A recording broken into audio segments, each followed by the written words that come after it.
I wasn't expecting much excitement this morning when I got in my car to drive to Home Depot to get mulch for my front yard, which just goes to show expectations get you exactly nowhere. As I walked into the store, a fellow came up to me and said, "Hey, are you Jewish?"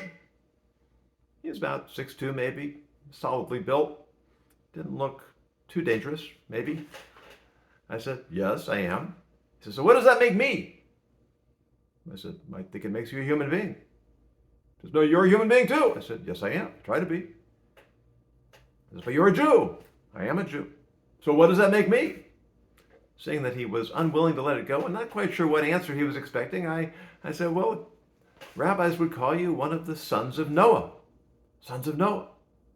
Well, let me tell you something. We are the real Jews. God abandoned you. You're not a Jew. You're a fake. I said, "Well, I'm just trying to live the way God wants me to, and I hope you'll do the same." And he had a few more words to me, which I shrugged off and went on my way. Got my mulch, headed out to my car, was just about to load up when I saw my son in the parking lot. He quickly came over, gave me a hand loading the mulch into the back, and just as we were finishing up, I hear more shouting. It's my buddy from the store again. He's on his way out. He happened to park a few spaces over from me. And he starts in again. My son was not quite as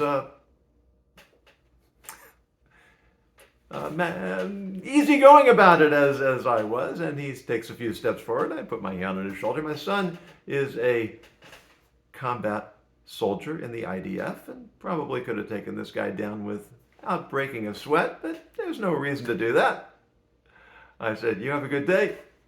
My son went on his way. I got into my car with this fellow still shouting at me, telling me that I was Satan. Which is an interesting choice of words.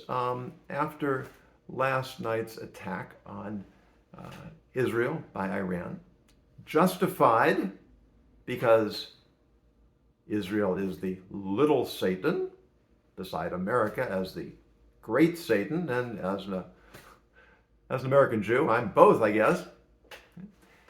It's easy to worry that the times we live in breed extremism, breed zealotry, ideology.